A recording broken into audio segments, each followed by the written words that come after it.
Welcome to another video in the chapter of data collection methods. I'm Ni Cuiping. In this video, we will discuss structured observations, which also play an important role in nursing studies. Depending on the aims and questions of a study, a researcher may choose an observational approach. For example, a researcher may be interested in how children respond to painful stimuli within a clinical context. Children could be asked how painful an experience was, but they may not be able to answer the question or quantify the amount of pain, or they may distort their response to please the researcher. Conversely, observating a participant may give a more accurate picture of the behavior than by directly asking the patient. Usually, observations have two types: structured observation and unstructured observation. Unstructured observation was often used in quantitative studies to gather data in field settings through participant observations. Here, we just discuss the structured observations. We will discuss it from the aspects of definition and methods of recording structured observational data.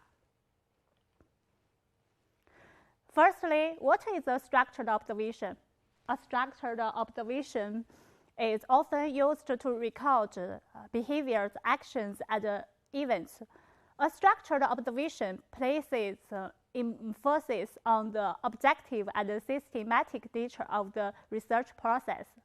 So it involves using formal instruments and protocols that specify what to observe, how long to observe it, and how to record information. The challenge of structured observation lies in formulating a system for recording observations. Researchers recording structured observations typically use either a category system or a rating scale. Both types of record-keeping instruments are designed to produce numeric information. A category system represents an attempt to design it in a systematic fashion, the behaviors and events transpiring in the observational setting. Some category systems are constructed so that all observed behaviors within a specified domain can be classified into one and only one category. In such an exhaustive system, the categories are mutually exclusive. When observers use exhaustive system, that is, when all behaviors of a certain type, such as verbal interaction, are observed and recorded, researchers must be careful to define categories so that observers know when one behavior ends and a new one begins. Here is an example of using an exhaustive category system in a study.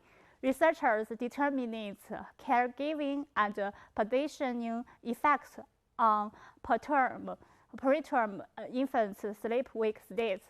Researchers observed the infants' respiration, eye movements, muscle tone, and motor activity in 1-minute segments, and then classified their sleep-wake state into one of 6 mutually exclusive categories, such as quiet sleep, quiet and active sleep, and quiet awake.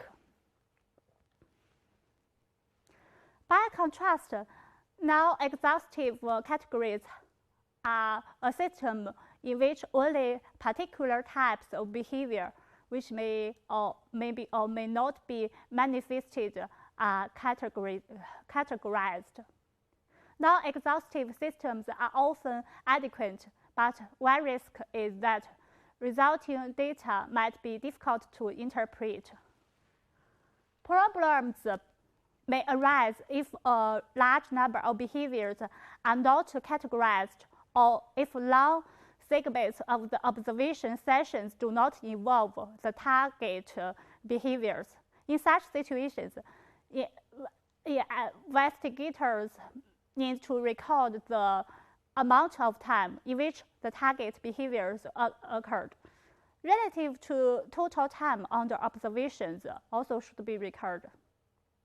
Here is an example. If we were studying autistic children's aggressive behaviors, we might develop such categories as strikes another child, or kicks or hits wall or floors.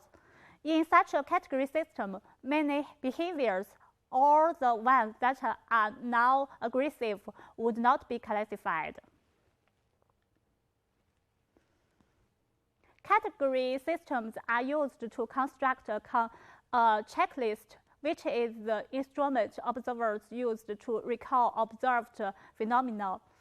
The checklist is usually formatted with the list of behaviors or events from the category system on the left and the space for telling the frequency or duration of occurrence of behaviors on the right. With non-exhaustive category system, categories of behaviors that may or may not be manifested by participants are listed on the checklist. The observer's tasks are to watch for instances of these behaviors and to record their occurrence. Another method for recording structured observations is a rating scale that requires observers to rate a phenomenon along a descriptive continuum that is typically bipolar. The ratings are quantified for subsequent analysis. Observers may be required to rate behaviors or events at specified intervals throughout the observational period. For example, suppose we are observing children's behavior during a scratch test for allergies. After each section, observers might be asked to rate the children's overall anxiety during the procedure on graphic rating scale, such as the following. Yes, rate how calm or nervous the child appeared to be during the procedure. For example, 1 stands for extremely calm, 7 extremely nervous. This is rating scale. Let's move to the advantages and disadvantages of structured observations. First, one advantage using structured observation is that observational methods are particularly valuable for gathering data about infants and children, older people who are confused or agitated, or people whose communication skills are impaired. The disadvantage is that observations are vulnerable to biases. One source of bias comes from those being observed. Participants may distort their behaviors in the direction of looking good. They may also behave atypically because of their awareness of being observed, or their shyness in front of strangers or camera. Biases can also reflect human perceptual areas. Observations and interpretation are demanding tasks. To make or record observation in a completely objective fashion is challenging and perhaps impossible. Observational bias are quite common. Thorough training and preparation of observers can help to minimize biases.